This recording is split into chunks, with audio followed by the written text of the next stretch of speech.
안녕하십니까. 혼란한 정치 시사 이슈를 술술 풀어보는 송국권의 혼술이 보내드리는 대선판 들여다보기 대들보 시간입니다. 10월 22일 금요일에 인사드립니다. 오늘 혼란한 일이 하나 있었죠. 두 개 있었습니다. 하나는 이 윤석열 후보가 전두환 전 대통령의 그 용인술 관련 발언에 대해서 어제 두 차례 유감 표명하고 사과를 했는데 오늘 새벽에 한 장의 사진이 SNS에 올라와서 논란이 일어나고 있습니다. 그 애완견 토리에게 이렇게 사과를 주는 그 사진 때문에 뭐 국민을 뭐 취급하는 것이냐 뭐 이런 식의 또 논란이 일어나고 있는데, 자, 이렇게 윤석열 후보가 이 코너에 몰렸습니다. 이 코너에 몰린 것은 이 사진이 어떻게 그 작성이 됐는지, 어떤 의미인지 거기에 대해서는 조금 더 확인이 좀 필요한 그런 상황이 되어 가고 있습니다. 일단 사방에서 윤석열 후보가 협공을 받고 있기는 한데, 자, 그 취지 같은 것을 좀 더 그것은 확인이 된 다음에 제가 다시 말씀드리고, 자, 그것보다 어떻게 보면 더 황당한, 정말 참혹한 그런 장면이 오늘 하나 있었습니다.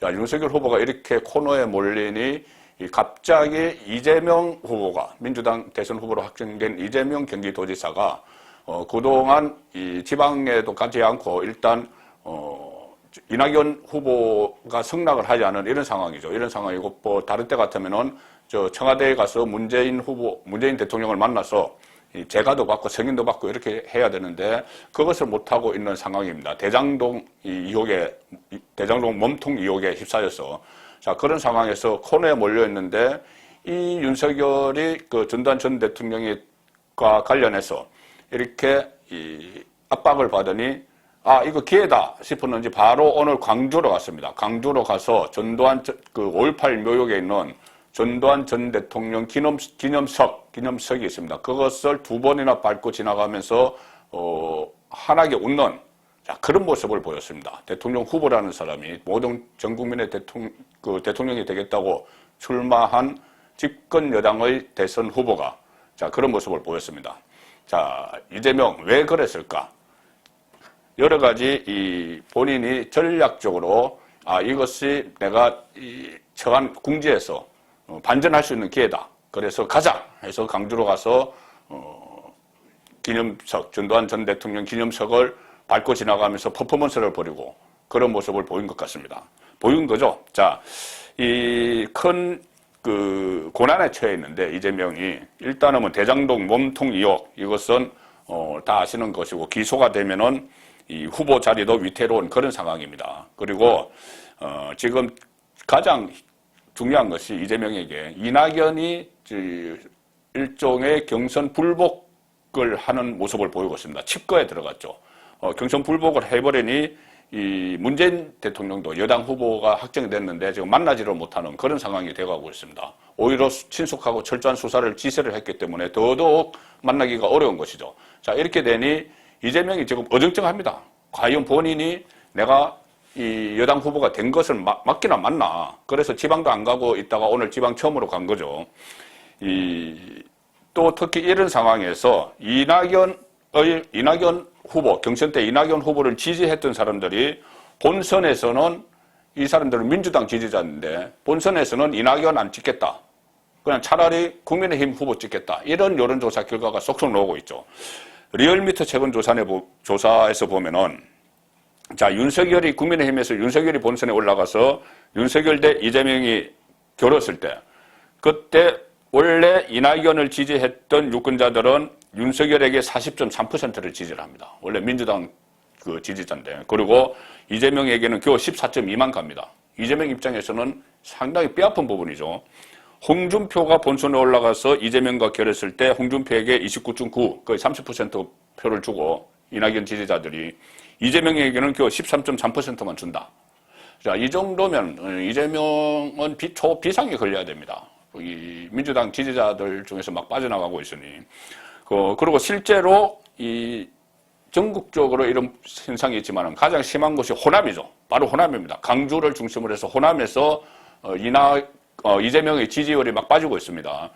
이 이낙연의 정치적 고향이 호남이죠. 전남 도지사도 지냈고 또 전남에서 국회의원도 지냈습니다. 그래서 이 권역별 경선을 할 때 민주당이 그 권역별로 돌아가면서 경선을 했죠. 그때 이재명이 다른 지역에서는 전부 압도적으로 이겼는데 광주 전남에서는 졌습니다.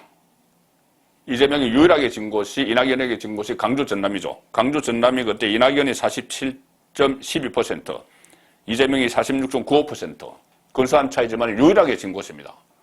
그러니 이 광주 민심에 상당히 민감할 수밖에 없는 입장이죠. 이재명으로서는. 그리고 이 근본적인 문제가 또 하나 있습니다. 지금까지 이 김대중 전 대통령 외에는 2명, 김대중 전 대통령도 DJP 연합으로 대통령이 됐죠. 2명의 진보 진영 후보가 있었는데 대통령이 나왔는데 노무현, 문재인이죠. 그런데 이 두 사람 다 호남의 절대적인 지지를 받는 영남 후보였습니다. 실제로는 영남 후보를 더 세분하면 PK 후보죠. 부산 경남 쪽의 후보죠. 자, 호남의 절대적 지지를 받아서 대통령에 당선되는 이런 그 두 번이 그런 사례가 있었는데 이번에 이재명은 PK가 아닙니다.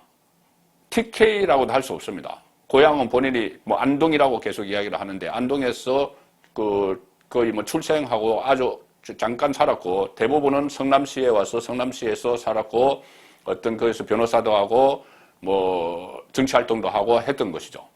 자, 그러니 이런 어정쩡한 상황이어서 호남이 그전에 노무현, 문재인처럼 이렇게 그 이재명을 밀어줄까? 그리고 특히 이낙연이 호남의 터줏대감인 이낙연이 지금 경선을 불복하는 이 상황에서 이 호남 민심을 얻을 수 있을까? 이 지점에 지금 와 있었던 거죠. 그 차에 윤석열의 이 전두환 발언이 나오니 잽싸게 지금 강주로 가서 이 호남 민심을 구걸하는 거죠. 자, 제가 이 수치를 보여드리면은 지금 이재명이 호남으로부터 상당히 배척당하고 있다는 것을 알 수가 있습니다. 2002년 새천년 민주당 노무현 대 한나라당 이해창이 대선에서 맞붙었죠. 그때 48.9 대 46.6으로 근소한 차이로 노무현이 대통령이 됐습니다. 노무현 후보가. 그런데 이 호남에서 얻은 득표를 보면은 노무현 후보가 무려 광주에서 91.6%, 전남에서 95.2%, 전북에서 93.4%, 90%가 넘는 득표를 했기 때문에 이해창 후보를 간신히 이길 수 있었던 거죠. 이 호남에서 이 정도 90%까지 안 갔으면 졌습니다. 80%만 돼도 졌을 겁니다. 자, 그리고 2017년에 문재인 후보도 홍준표, 안철수와 맞서서 전국적으로 41.08, 홍준표 24.03, 안철수 21.41 이렇게 했는데, 자, 문재인 후보가 광주에서 얻은 것을 61.7, 전남이 59.8, 거의 60 가깝죠. 그리고 전북이 64.8. 자, 이렇게만 보면은 그전에 2002년의 노무현보다는 훨씬 작다 이렇게 생각을 하겠지만은 뭐 수치로는 그렇지만은 그때는 안철수 후보가 호남에서 상당한 인기가 있어서 호남에서 많이 가져갔습니다. 호남에서 강세를 보이던 시절이죠. 그래서 이 60%대 60% 중반대의 득표를 호남에서 올렸던 것이고 그 앞에 2012년에 박근혜 후보와 문재인 후보가 붙어서 박근혜 후보가 이겼죠. 그때 보면은 그때는 문재인이 노무현과 비슷한 득표를 했습니다. 호남에서. 그때 전국적으로는 박근혜 51.6대 문재인 48.0 이렇게 승부가 났는데 그때 문재인이 광주에서 받은 표가 92%입니다. 92%. 그리고 전남 89.3, 전북 89, 호남에서 90% 이상의 몰표를 받았죠. 그래도 박근혜 후보에게 졌습니다. 그런데 이재명이 지금 만약에 이 문재인이 받았던 이 60%대보다도 못하다고 하면은 그때는 안철수도 나오고 이렇게 하는 상황인데 이재명으로서는 빨간불이죠. 호남에서 영남 후보, 본인의 영남 후보, 호남의 지지를 받는 영남 후보가 돼야 되는데 호남의 지지를 못 받으면은 아무것도 안 되는 것이죠. 자, 그럼 이재명은 지금 호남에서 지지를 어떻게 받고 있는지 그걸 보시면 비교가 됩니다. 자, RN스치와 MBN이 오늘 발표한 건데 일단 그 양자 가상 대결입니다. 이재명 대 홍준표를 붙였을 때 31.6 대 30.9 비슷하게 나옵니다. 그런데 호남에서 지지율을 보면은 이재명이 52입니다. 52.1. 홍준표가 20.2 이렇게 나옵니다. 50% 초반이죠. 그리고 이재명 대 윤석열을 붙이면은 전체적으로는 이재명이 32.5, 윤석열이 43.3 크게 차이가 나는데 호남에서 이재명이 이기긴 이기는데 55.6 대 19.2 이 정도 나옵니다. 그러니 50% 중반. 자, 이렇게 보면은 가장 작게 받았던 문재인 2017년보다 한 10%포인트 낮은데 그것이 왜 이렇게까지 그래도 이나마 됐느냐 하면은 자, 여기 이 양자 가상 대결에서는 정의당 심상정 또 국민의당 안철수가 안 들어갔습니다. 두 사람만 했기 때문에. 그런데 실전에 들어가서 이 2017년에 안철수가 들어가서 호남표로 막 가져갔던 것처럼 안철수 심상정이 출마를 하면은 이재명의 호남표는 더 떨어지게 되는 것이죠. 이것이 뭐 40%대까지 갈지 30%대 갈지 모릅니다. 자, 그런 그런 가능성을 보여주는 조사 결과가 또 하나 있습니다. 오늘 리얼미터가 정당 지지율 조사를 했는데 이재명을 선출한 뒤에 호남에서 민주당 지지율이 급락하고 있습니다. 이낙연 효과겠죠. 일주일 전에 민주당 지지율이 호남에서 49.4%였는데 63.3%였는데 63.3이었는데 오늘 발표된 거는 일주일 사이에 13.9%가 떨어져서 49.4%입니다. 자, 그래서 이재명 입장에서는 본인이 뭐 대권을 잡기 위해서는 호남에서 지지율을 지금 끌어올리는 게 급선무죠. 그리고 어떻게 할까 이렇게 고민을 하고 있던 차에 윤석열의 전두환 관련 발언이 나온 겁니다. 그러니 이것을 어떻게 좋은 기회, 이 호기가 왔는데 어떻게 할까 생각을 하다가 오늘 부랴부랴 강주로 달려갔죠.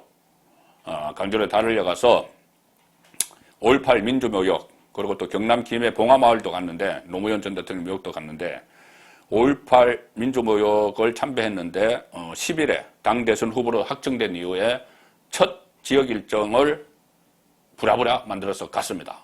그 전에는 이낙연에게서 원팀 약속을 받고 문재인에게서 재가를 받고 그러고 지역을 다니면서 선거 유세를 하려고 했겠죠. 그런데 그러면서 기다리고 있었는데 또 대장동 그 게이트 이것 때문에 뭐 국정감사도 가고 해서 기다리고 있었는데 이 윤석열 발언이 딱 터지니 부랴부랴 강주로 갔습니다. 뭐 여러 가지 말을 했는데 뭐 이런 이야기죠. 국가의 폭력 범죄에 대해서는 공소시효와 소멸시효를 배제하고 살아있는 한 전두환 전 대통령 살아있는 한 반드시 처벌하고 영원히 배상하고 진상을 규명하고 전두환 그분이 오래 사셔서 법률을 바꿔서라도 처벌받게 되길 기대한다. 막 이런 말을 막 쏟아냈는데 충격적인 장면은 그 다음에 벌어졌습니다. 뭐냐면 5.18 이 묘역 카페 가면은 그 민주묘역이죠. 그 묘역 앞에 가면은 묘역 초입당에 전두환 전 대통령 기념비석이 있습니다. 화장실 부근에. 강주 시민들이 다 밟고 지나가라고 그렇게 만들어놨던 거죠. 그런데 오늘 이재명이 그 초입당에 박혀있는 전두환 전 대통령 기념비석을 발로 2번 밟고 지나가는 퍼포먼스를 벌였습니다. 퍼포먼스를 벌이면서 웃으면서 윤석열 후보도 여기 지나갔느냐. 아마 전두환을 존경하는 본인이 밟기 어려웠을 텐데 이렇게 이야기하면서 웃어 보이는 그런 모습을 보였습니다. 지금 그 TV로도 막 영상이 나가고 그러고 있죠. 이 전두환 전 대통령 기념비석은 2019년 5월에 10일 공수여단 정문 앞에 있던 전두환 전 대통령 이름이 새겨진 부대준공 기념석인데 이것을 강주 5.18 이 묘역의 자유공원 주변의 이 화장실 앞으로 옮겨서 거꾸로 뒤집어서 눕혔습니다. 그래서 시민들이 밟고 지나가도록 만들었죠. 심지어 김명수 대법원장도 2019년에 그것을 밟고 지나가면서 엷은 미소를 띠는 그런 모습도 보이기도 했습니다. 그리고 이 강주에 원래 있던 망월동 옛 모욕에도 그때 담양마을을 전두환 전 대통령이 방문했다가 이 기념석을 세웠는데 그것을 시민단체가, 지역 시민단체가 묘역 입구에 묻어서 사람들이 밟고 지나가도록 하고 있죠. 문재인도 2016년에 그것을 밟고 지나갔습니다. 자, 과연 이 국민의 대통령이 되겠다는 사람이 이런 퍼포먼스, 이게 일종의 주술이기도 하죠. 과거에 뭐 궁중암토가 벌어졌을 때 인형을 갖다가 뭐 바늘로 찌르고 하는 뭐 그런 것도 있었는데 이런 퍼포먼스를 벌여서 지금 상당수 국민들은 상당히 불쾌하죠. 이 모습을 보고 상당히 불쾌할 겁니다. 뭐 거기에 대해서 박수를 치는 사람도 있겠지만은 자, 그 불쾌감을 느끼는 국민들도 있을 텐데 이재명 입장에서는 어차피 그 사람들은 본인을 찍을 사람이 아니다. 지금 본인은 어쨌든 이 호남의 지지를 받는 것이 급선무다. 제가 앞에 말씀드린 그런 여러 가지 이유들 때문에 그런 생각에 부랴부랴 그 강주로 달려간 겁니다. 그래서 국민 사이에 정오심을 또 적개심을 조장을 하고 해서 대선에서 어떻게 반사 이익을 좀 취하려고 하는 그런 얄팍한 이 생각으로 부랴부랴 강주로 간 것이죠. 자, 집권당 대선 후보가 보인 오늘 모습입니다. 자, 오늘 저는 이 모습을 보면서 만약에 이재명 정권이 탄생을 하면은 집권 기간 동안 5년 동안 여러 가지 위기가 막 닥치고 막 할 텐데 어느 정권이나 마찬가지죠. 그럴 때마다 또 저런 식으로 해서 오늘 강주 달려가서 전두환 전 대통령 기념비석 막 밟고 다니는 그런 식으로 이 갈라치기, 일종의 국민 갈라치기를 해서 갈등을 조장하고 분노를 막 폭발시키고 막 적개심을 불러일으키고 이런 식으로 국정 운영을 할 가능성이 높다. 그런 판단을 안 할 수가 없었습니다. 지금 문재인 정부가 4년 반 동안 위기에 몰릴 때마다 조국 사태도 그렇고 항상 국민 갈라치기를 했었죠. 자, 국론을 갈기갈기 찢어놓으면서 지지층을 결집을 해서 그걸로 이 정권을 유지해 나가는 그런 전략을 썼는데 오늘 이재명의 모습을 보면서 그 부분에서는 국민 갈라치기 부분에서는 문재인 정권과 상당히 닮아가겠다. 그런 느낌이 들었습니다. 선거권의 대들보였습니다.